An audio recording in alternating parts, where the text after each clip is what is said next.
In this input on phonics, we're looking at a number of different things. Probably the most important thing is the first one, which is what phonics is and what it isn't, so that as teachers we know why we're teaching it and how to teach it. Then we're looking at a whole range of different things like sound, spelling, rhyming, reading, and writing. I hope you enjoy it.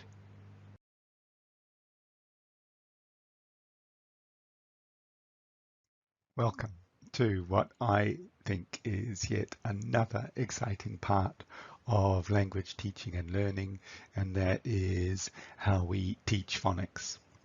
Now, where I think we want to start is the problem.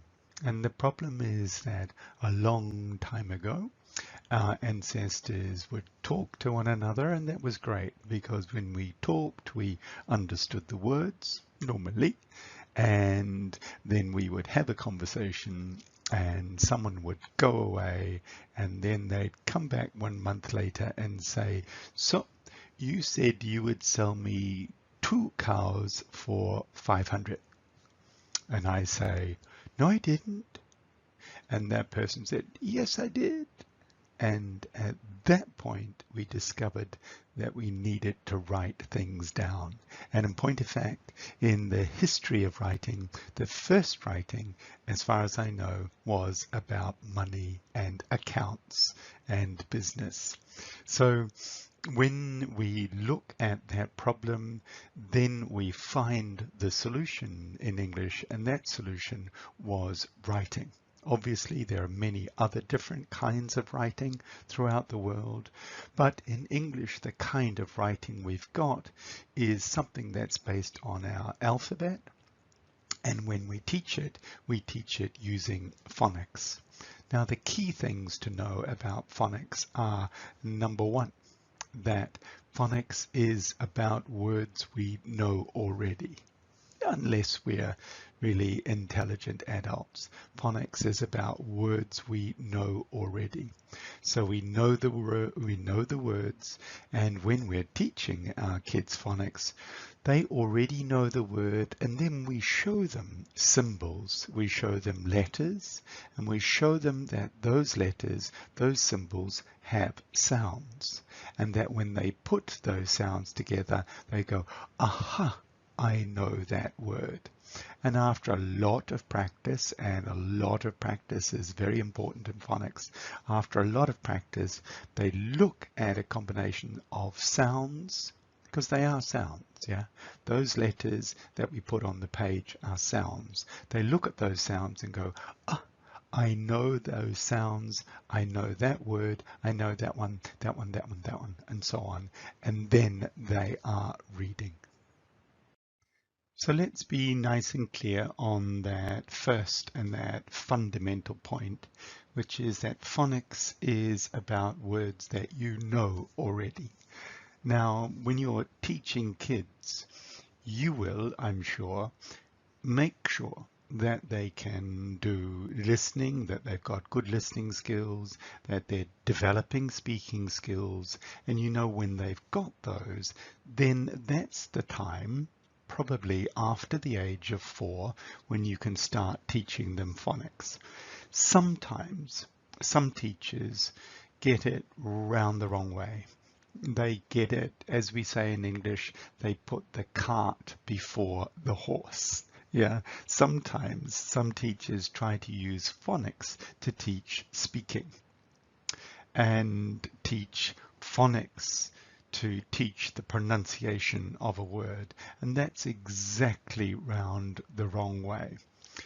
If we use phonics to teach children speaking, they get to speak a very strange kind of language. Yeah, because phonics does not have stressed syllables, it does not have unstressed syllables, it does not have intonation patterns, it does not have any of the characteristics of speech. So just bear that in mind, those teachers who are tempted to use phonics to teach speaking, you've got it round the wrong way. So make sure that the kids know the words, that they've developed good listening skills so they know the sounds of the language. Yeah, they need to know the sounds of the language. They've got good listening skills. They're developing speaking skills, and then that is the time to teach them phonics. So we know that if we're teaching math or characters or dance or any subject, that we go from simple at the beginning, and as the kids grow older to the more complex. We go from the high frequency to the low frequency. And similarly with phonics, we will go from high frequency consonants and vowels, high frequency phonemes to low frequency. We'll go from good, clear, simple examples of phonics to the more complex. When you're doing that, you will need a syllabus. I will include a reference later in this so that you can access a solid syllabus. I'm not exactly sure that you will be able to access it in China, but if you can, well then that's great. Okay, so number one, make sure you've got a good syllabus. Like any subject, there needs to be a sequence, there needs to be an order in what you're teaching. If you don't do it that way, it can be very confusing for your learners, and they will develop difficulty in reading skills. Now remember that once they learn the basics of phonics, the next step is actually good reading. So don't think, oh, they've learnt phonics. Yeah, so now my job is finished as a teacher. It's not.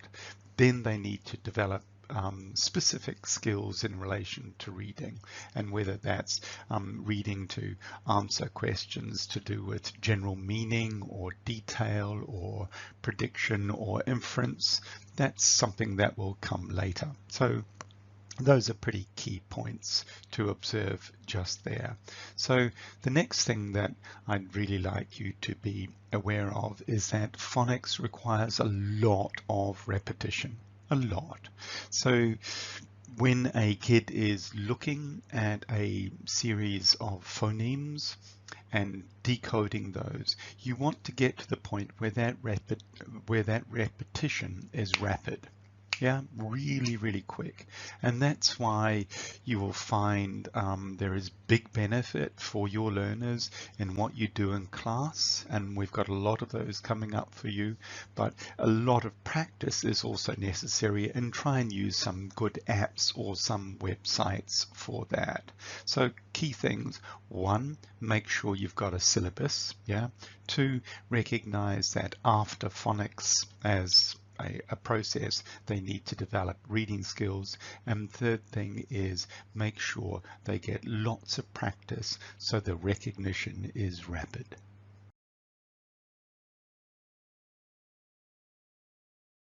So in this section, we're going to look at a number of different examples of how we can use sound awareness to build phonic awareness.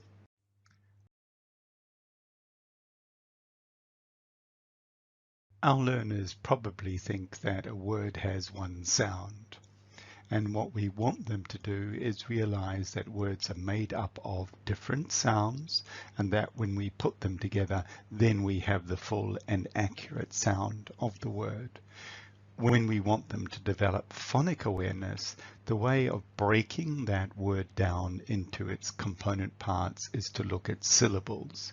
Then when they've looked at syllables, we can analyze those syllables further into the various phonemes that are part of them. So heighten awareness by addressing what words sound like in terms of their syllables. So you know one already, so let's check it. Monkey. Yeah, and we'll get our learners to clap it so it sounds something like this. Yeah. Notice that the first syllable is much stronger than the second, because we don't want to have a negative effect on how they speak. We don't want them to be saying monkey. We don't want that, but we need them to recognize that the word has got syllables in it. Let's look at crocodile. Yeah, So we would say crocodile, and then the kids would clap crocodile. Yeah. We look at a word horse, and the kids will clap it horse. So nice, simple way to start breaking a word down into its component parts so we build awareness of sound.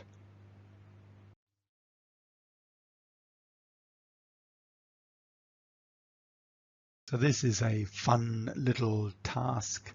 You can model it with your kids and then they can use it with one another. It's a really, really popular activity all around the world. I spy with my little eye. So you can say, I spy with my little eye, and you've got maybe a book or maybe you're using the classroom. I spy with my little eye something beginning with K, and everyone looks around. Oh, cat. Good, good. You can say, I spy with my little eye something that ends with T. And they might also say cat, and that's good. You might say, I spy with my little eye something that has a sound in the middle. And they look and think and they go, cup. And you go, very good, well done. So you can get them to do that with one another. Obviously, you'll monitor it to make sure that they're staying reasonably close to the sound, but a nice, simple, and very, very useful task in terms of raising phonemic awareness.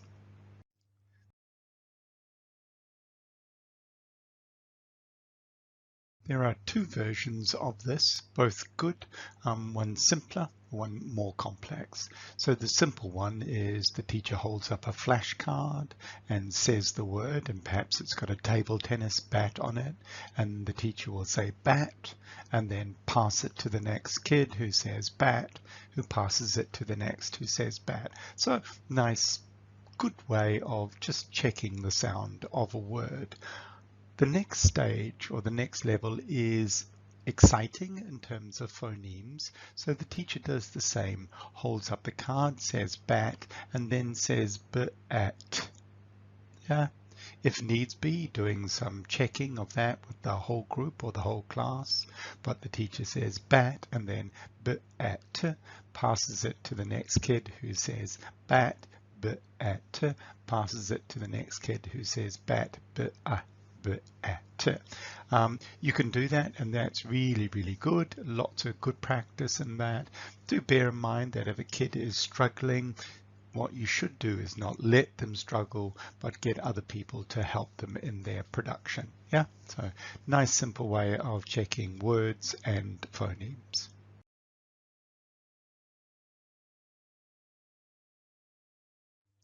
So in this, we take either flashcards or pictures, something that our students have learned already and something that they know the meaning of, because that's very important, and the sound of. So you might have, for example, a picture of a drum, and you say to your students, what's this? And they go drum, and then you go, what's the first sound in drum? And hopefully you're going to elicit d. And if not, well, then you may have to teach that. But you've got that first sound as d. And then you take a sticky note, and on that sticky note, you write the d. Yeah? You might write it on a few sticky notes, or give your students some sticky notes, and they can write d on it. Then the task is, when I say go around the classroom and put these sticky notes on things that begin with D. Obviously, you will check your instructions, but you will set that task and then they will do it. It's a really creative way of looking at phonemes, and it's really good in terms of inquiry that the kids make with one another, good for scaffolding, sharing information, and just a really nice way of getting your kids out of their desks, walking around, talking, and identifying phonemes.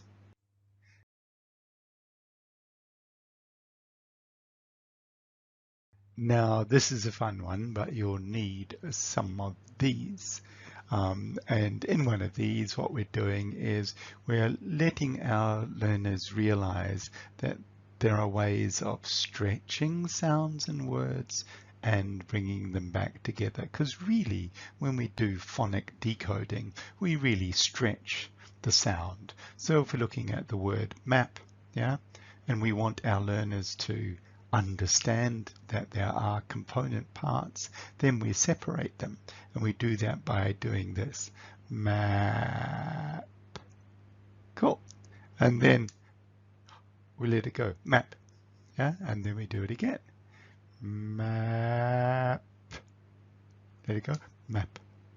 Really, really nice. Can do that with lots of different words, obviously. And then when you've got these, hey, give them to the kids. Let them do it with one another. Let them find words like dog,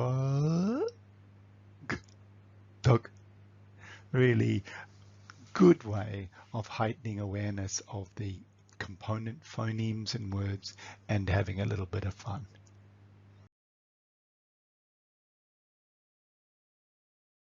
Now, this is another fun activity. It might take a little bit longer to set up. Maybe you need to bring things from home, or if your school has got a good resource room, then you can bring things in from there.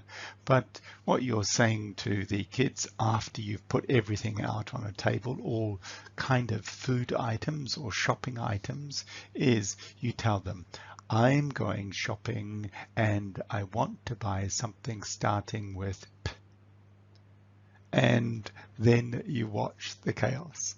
You watch the chaos as they try and grab things on the table and hold it up and go peanut, for example, or pie, or something like that. Yeah, so really, really cool one. And then, of course, after you've done it, being good teachers, you've modeled it, you've checked it, they know what to do, then you have them doing it with each other. You drill the language. I'm going shopping and I want to buy something beginning with P, for example, or I want to buy something beginning with G. You drill that language, they know it, and then they do it with one another. Really nice way of combining a drive for fluency with phonemic awareness and, of course, checking lexis.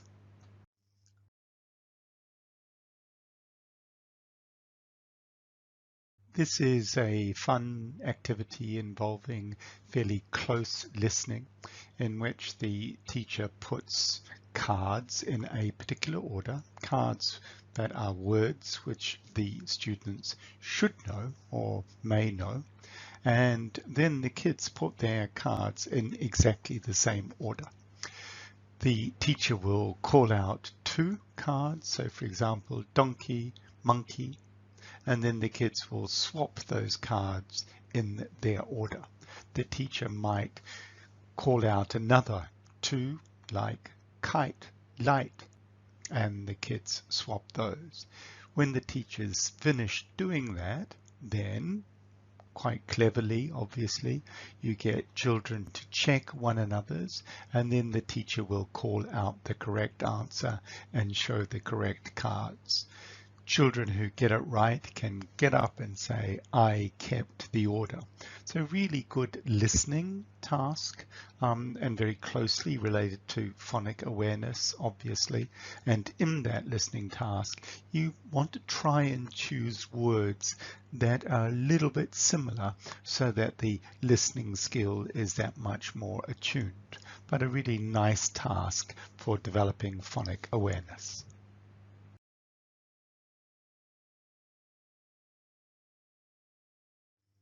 It's likely that all your kids know the ABC song. You know, A, B, C, D, E, F, G, that one. So you get to play that. And when you're playing that song, each kid has their own letter, which they hold up. So this is an alphabetic task rather than a phonemic task. And as the song plays, the kids hold up their letter. Now, if they're young and they're still learning, well then maybe you make sure that they're looking at their letter. Yeah, and maybe you put them in the same order so they stand in an alphabetic order, assuming you have 26 kids, but they stand in that order, and then they hold their card up as the letter is said in the song. So you can do it that way. As they are more familiar with it, then you can mix them up. So they're not standing in the normal alphabet order, but standing in a random order.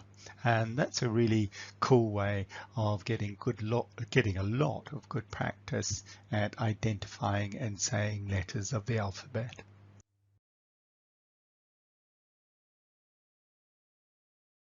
This is a nice variation on what we've been doing so far in terms of focusing on sound. So this is something probably quite comfortable for our learners who are maybe used to writing and practicing their own writing in Chinese. And this will appear relatively simple, but also give them a step into thinking about how words look on the page. So in the tall boxes, or the boxes that go above the line, or the long boxes that go below the line, they can recognize different letter shapes. Can be fun. You could do this as a speed activity, give everyone their different shape cards and then give them words and see how quickly they can assemble it. So it's just another way of it's just another way of drawing attention to the letters that make up the sounds that there are in words.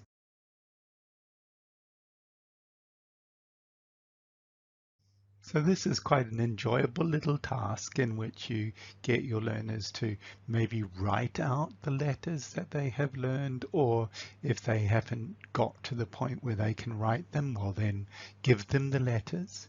Once they have their own group of letters, what you're trying to do is just get them to match the sound of the name of the letter. So it's not like we're talking about or B, we're talking about A, B. So you call out the name of the letter A, and then the children who have the letter A hold it up, or the children who have the letter B, when you call that out, they hold that out. But they don't have to worry about producing it.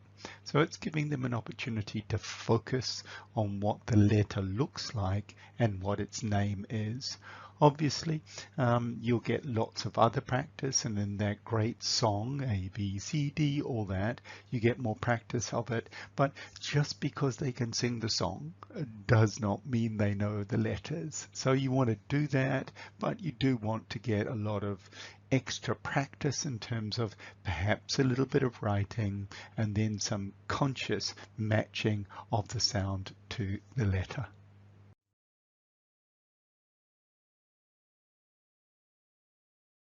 So good learning and a good bit of fun here. You get a box of things that you think the kids know.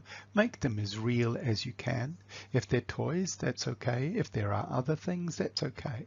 Then you get one child to come to the front, pick something from the box, just like in a magic show, show it to the class, and then everyone claps the number of syllables. Yeah. You check it, of course, and if they're good, you tell them, well done, good clapping skills, and then that kid sits down and another one gets up. So a little bit of movement, a little bit of reality, as in you're using real things, a really good bit of syllable awareness, a bit of clapping for sound. So a nice, round, interesting task for kids.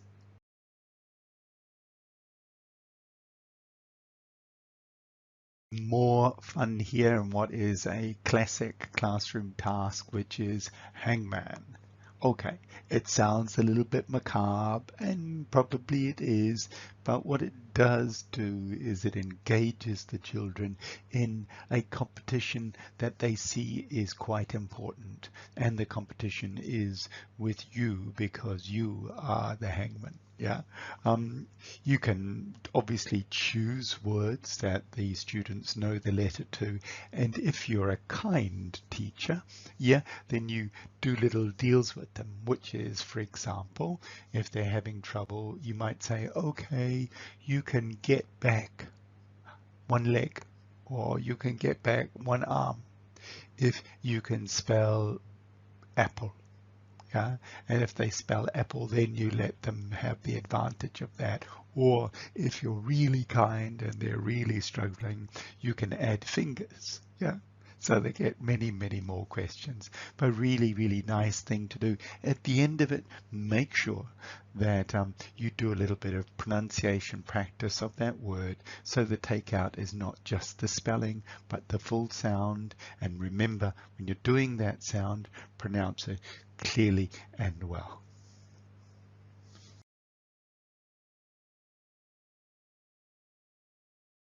This is a nice, simple looking task, but really is much more than simple.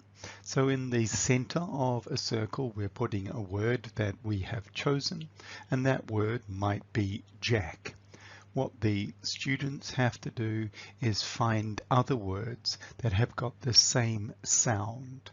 Yeah, the same sound. So what they're doing with this is that they're improving their recognition of words, and they are improving their spelling.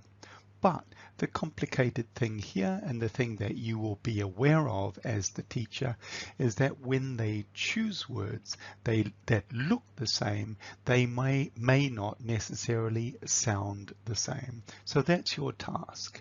They're doing this, they're choosing words, they're adding them to their circles. Your job is to monitor and identify any they have chosen that don't actually sound the same. And this is a really good learning opportunity for them.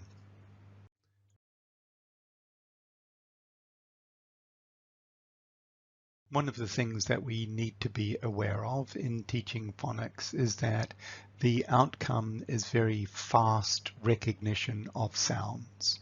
When we get that fast recognition, that means our learners can make words quite quickly, and when they can make words quite quickly, they can move on to other words and other words. And if that's reasonably quick, then they're starting to make meaning across sentences, and that's important. If a learner spends a lot of time trying to figure out a sound, then that will really, really slow down their development as readers. So in phonics, we're trying to get that recognition speed high. Nice way to do this is choosing a word that has a vowel digraph. So that's two letters together that make one vowel sound. You write that on the board. It could be one of many, many, but remember, it needs to be within your phonics syllabus. Yeah, so you would write that on the board, and then you would ask your learners. So for example, imagine you've written the word mean on the board. Then you ask your learners to make other words with the same vowel digraph. Yeah, really good way of generating vocabulary. They might generate letter combinations that they don't know the meaning of, and that could be really, really exciting for them to write one, and then for you to tell them that yes, it is a word and it has that meaning.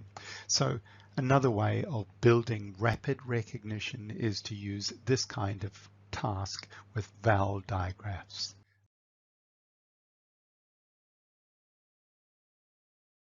Another really cool task here involving quite a lot of reading. You will notice here that we've got 15 words, and what we're getting our learners to do is to ask questions about the form, ask questions about the spelling, and as they're doing that, they need to read those words again and again, which is great. I'm not saying read out loud, but they need to read them on their page. So you can give them a handout with the 15 words, and then before you tell them the mystery word, which of course you don't till the very end, you pre-teach questions so that they are very useful for them for other tasks. They could do this task, for example, with one another after you have done it with them with different words. Yeah. So you can start pre-teaching questions like, do I start with blah, blah, blah? Do I have blah, blah, blah in the middle? Do I end in blah, blah, blah? Yeah. And then you're at the board, you have your mystery words up there. You can cross them out if you like, as learners guess that they're not that one, and that's okay. But maybe better that the learners do it themselves on their pages. So they will ask you a question like, do I start with SH? And you say no. And then, of course, they cross out SH and they work their way through it. So really good example of focused reading, focused attention to spelling, and a successful outcome, which is that they have identified the shape of a word. If you're really good with this after this, because this really is solely a spelling task, you can review these words and make sure that they've got a clear understanding of the meaning.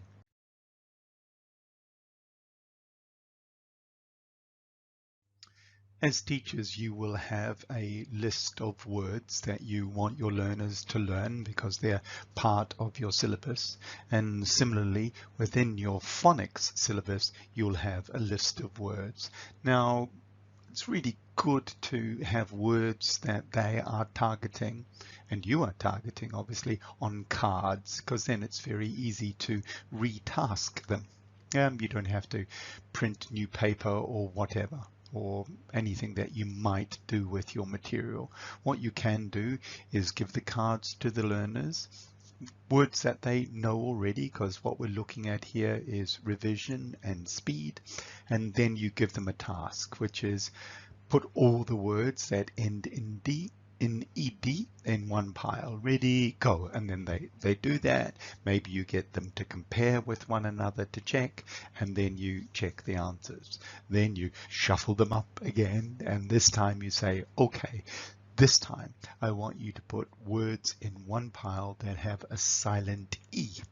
A little bit harder, obviously, but then they sort through theirs, they get the answers. You check, of course, give them feedback on any potential mistakes that they may have made, and then you might do the same with AI and or a whole number of other things. So good way to review the vocabulary which they've learned and review the components of the phonics that are part of your syllabus.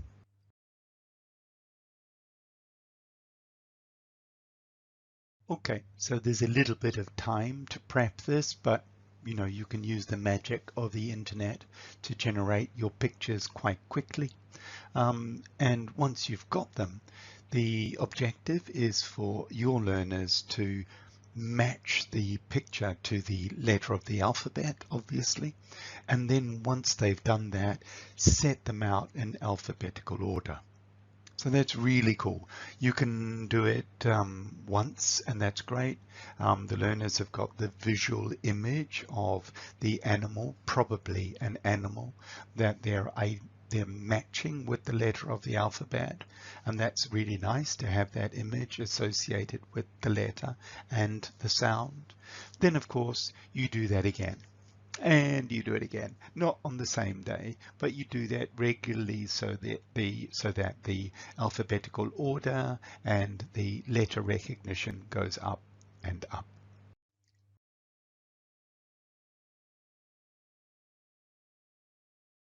A little bit of preparation in this one for you. You'll need to get pictures of similar things, as in similar sounds like house, mouse, ball, wall.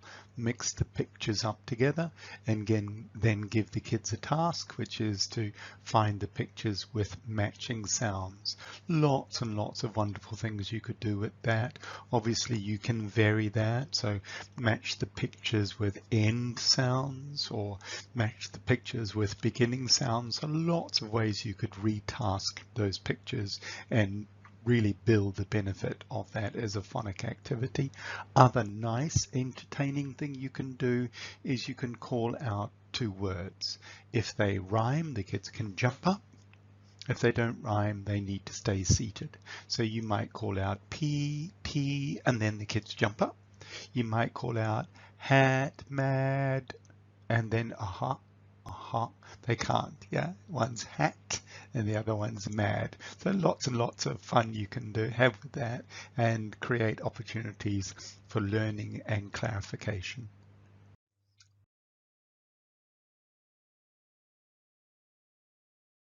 Okay, some lovely examples here of things that kids can have fun with, enjoy the language in, and use again and again.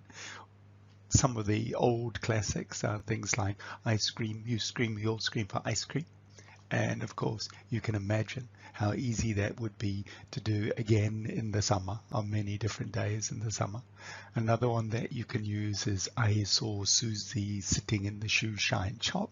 Quite difficult to say actually, but good practice in terms of the control of your articulators. Another lovely little one, also quite hard. Fuzzy Wuzzy was a bear. Fuzzy Wuzzy had no hair. Fuzzy Wuzzy wasn't Fuzzy Wuzzy. So your kids will really enjoy trying to master those in terms of articulating and also their awareness of the sound. Another bit of fun in terms of sound and mastery of sound and practice and linking to what these words actually look like on a page. But just bear in mind that these are not easy. So you don't want to present these as an ordinary piece of language that your kids need to master. You can present it as something that's very challenging, and if they can do it, well, then they've done it really well. I mean, I'm going to try and do it now. I hope I get it right. If two witches would watch two watches, which witch would watch which watch?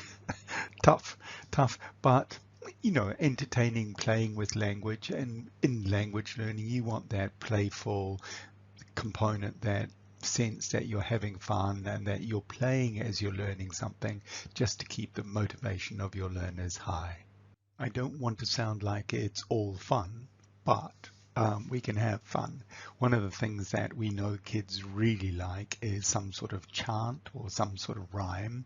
And of course, if we get them to repeat it, then we're developing their awareness of sound. We're developing their awareness of rhythm in language, which is great. And of course, by presenting these as words, we're also developing their phonic awareness. So we do really classic ones like diddle diddle dumpling, which is really cool. So we'll go diddle diddle dumpling, my son John went to bed with his trousers on. One shoe off and one shoe on. Diddle diddle dumpling, my son John. This is a fine example of the kind of language that kids really like and use again and again given the opportunity. And of course, when it is raining, it's perfect. Yeah. So you teach this and you'll find that the kids, when they get it, they will chant it. And in that chanting, and as you marry that chanting to the words, they're developing phonic awareness. So it goes like this. Rain, rain, go away. All the children want to play. Rain, rain, go away. Come again another day. Maybe. There are many different ways to do this, which is finding letter combinations to make words that rhyme, make words that are similar. It's a good balance of sound and recognizing letters and phonemes. So you can do this, you can make your own list of words that rhyme and then get the kids to try and sort them all together, or you can allocate, you can give one set of, say, something like AND, BHLS to one group and get them to write words for that. Obviously you check it and then you can mix them all up together and they can go through and find words that rhyme. So very good combination of decoding the letters and of course decoding the sound, because you're looking at rhyme.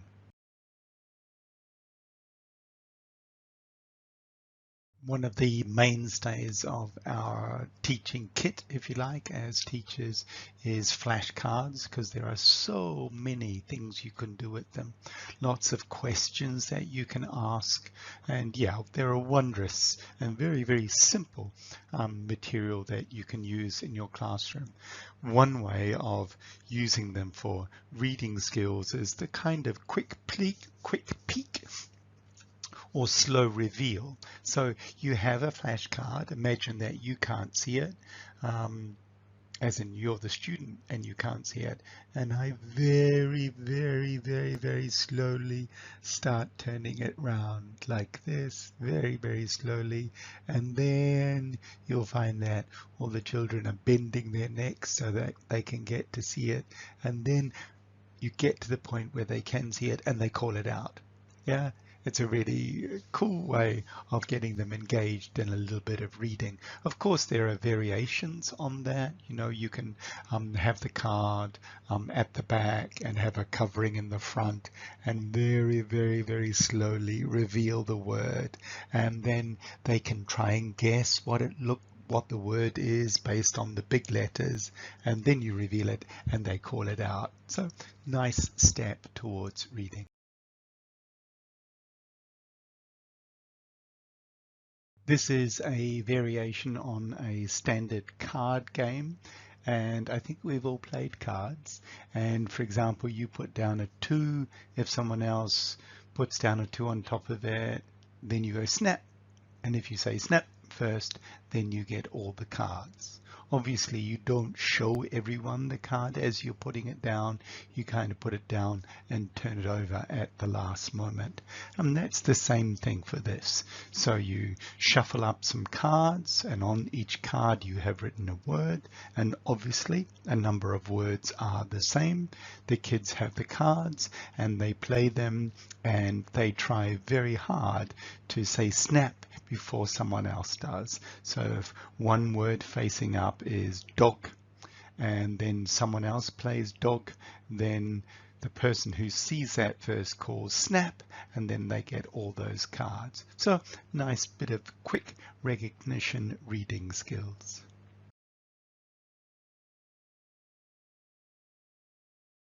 The key to the success of this activity is to play relatively slow music, because what you want is for the kids to be walking around that circle of chairs, and each time they read a word, they want to try and recognize it and read it to themselves, so that when the music stops, they can pick up the card and say it confidently. Yeah, so you play the music, then you stop it.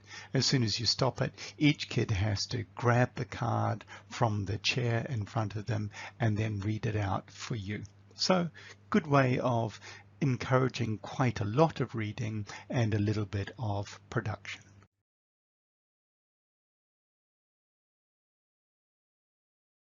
So this is a universally popular game, sometimes called noughts and crosses, other times called tic-tac-toe, and you have a grid of 9 spaces, and of course the objective is to get 3 X's this way or that way, or 3 noughts, whichever you want. Yeah, so cool. Simple game to do. You put down the cards on the floor. Obviously the words or phrases or questions are hidden, and then a student will choose a number. You will turn it over, or someone will turn it over, and then they will either read the word or the phrase or answer the question. If they do it correctly, then they get to decide if that square is a nought or a cross. So nice little competition requiring a little bit of extra effort so that you can win the game.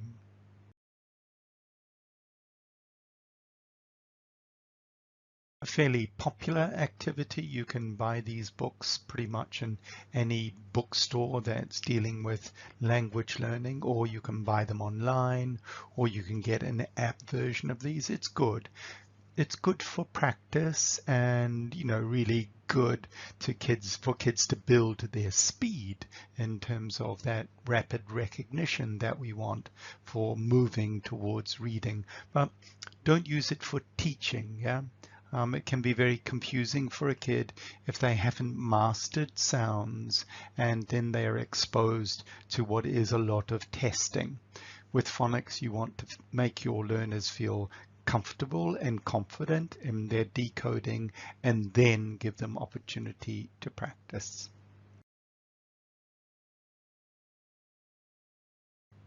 A good practice activity. So after you've taught something and you feel confident that your learners know it, then you can play a little game. And as always, one of the key elements of a good game is the element of chance. So you don't really know what's going to happen. So you spin the bottle, and when the bottle stops and points at someone, well, then they have to say a word. If they say the word correctly, then they win and they can spin the bottle, and then it's someone else's turn.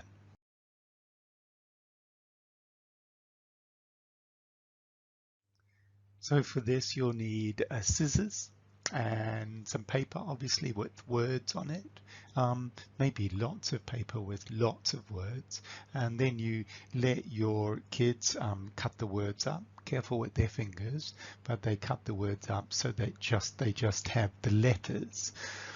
Then they can use the letters to make new words. Yeah, so that's a really cool way of keeping their awareness that all those different words are made up with a certain number of letters, and then you can reorganize them to make new words.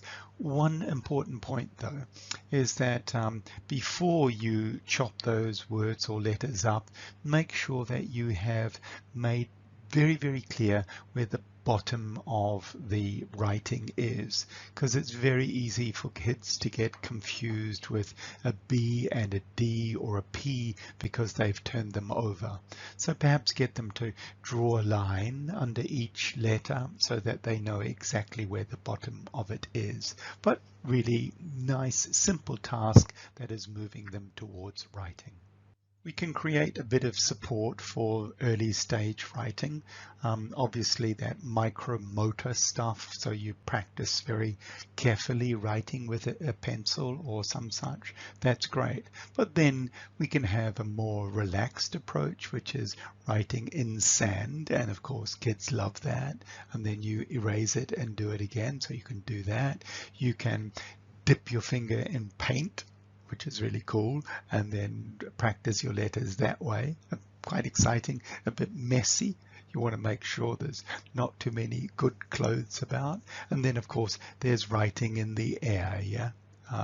And that's a really nice, engaging way for everyone to do it and perhaps check with one another. So that's really, really neat. And another thing that you can do is create a little bit more of an artistic element in what your kids are doing.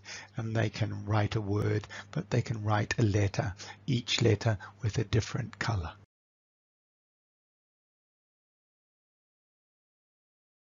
Even more fun here. Takes a little bit of time, but very worthwhile, and that is to get your learners to draw letters of the alphabet, write letters of the alphabet on little cards. And when they've done that, and that takes a wee while, like all 26 letters, and they're sitting down in their groups, maybe in pairs, or yeah, pairs is better than three normally. So they're sitting in their groups and you call out a word, and then they have to, as quickly as they can, though speed is not essential, as quickly as they can, they make the word. Yeah, when they've done it, they can put their hand up, and then after it looks like most of them have put their hands up, then you get them to check with one another. Yeah, in that checking with one another, obviously, you're creating opportunities for sharing information, for valuing what other people have done, for building fluency and so on. But really cool activity for spelling and listening, and of course, moving towards writing.